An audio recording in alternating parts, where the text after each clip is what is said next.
வணக்கம். இரவு நேர பிரதான செய்திகளினூடாக நர்மதா சிறையில். முதலில் தலைப்பு செய்திகள்.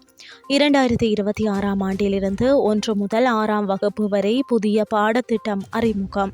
உள்ளூராட்சி மன்ற தேர்தலில் போட்டியிட்ட 2433 வேட்பாளர்கள் வருமானம் செலவு அறிக்கைகளை சமர்ப்பிக்கவில்லை. தேர்தல்கள் ஆணைக்குழு.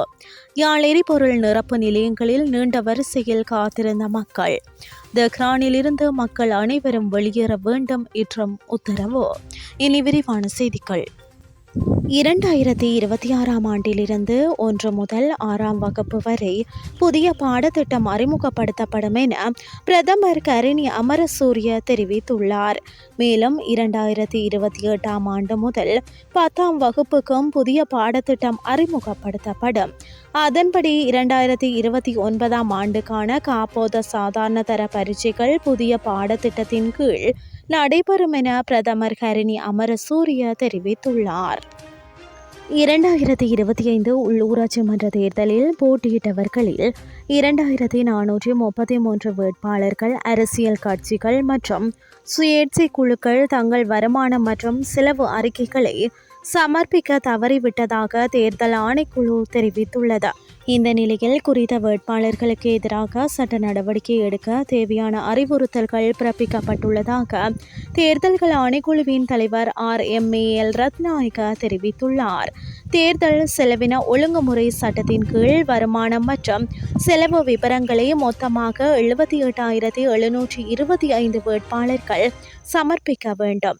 இதில் அரசியல் கட்சிகள் மற்றும் சுயேட்சை குழுக்களில் 76,292 பேர் தங்கள் அறிக்கைகளை சம்பந்தப்பட்ட தேர்தல் அதிகாரிகளிடம் சமர்ப்பித்துள்ளனர்.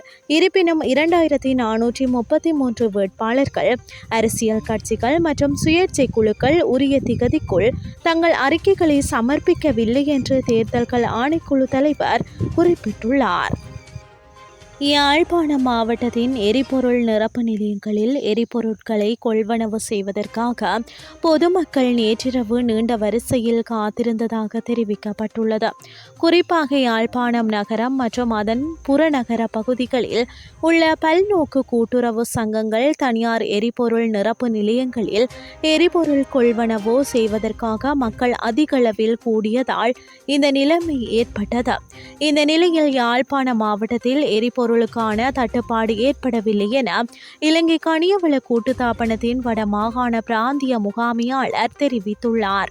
அத்துடன் அங்கு போதுமான அளவு எரிபொருள் இருப்பு காணப்படுவதாகவும் அவர் குறிப்பிட்டுள்ளார்.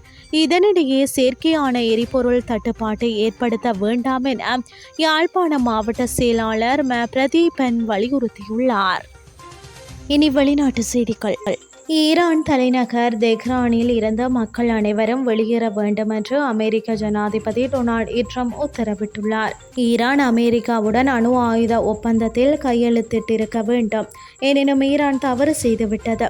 ஒப்பந்தத்தை ஏற்றுக்கொள்ளாமல் ஈரான் அலைக்கழித்தது தவறானது எனவும் ட்ரம்ப் தெரிவித்துள்ளார். ஈரான் அணு ஆயுதத்தை வைத்திருப்பதை ஏற்றுக்கொள்ள முடியாது எனவும் அமெரிக்க ஜனாதிபதி டொனால்ட் ட்ரம்ப் தெரிவித்துள்ளார். ஈரானின் போக்கு மனித உயிர்களை வீணாக்கும் செயல் எனவும் ட்ரம்ப் கண்டனம் வெளியிட்டுள்ளார். ட்ரம்ப் இந்த எச்சரிக்கைக்கு பின்னர் தெஹ்ரானில் பாரிய வெடிப்பு சத்தங்கள் கேட்பதாக தகவல் வெளியாகியுள்ளன.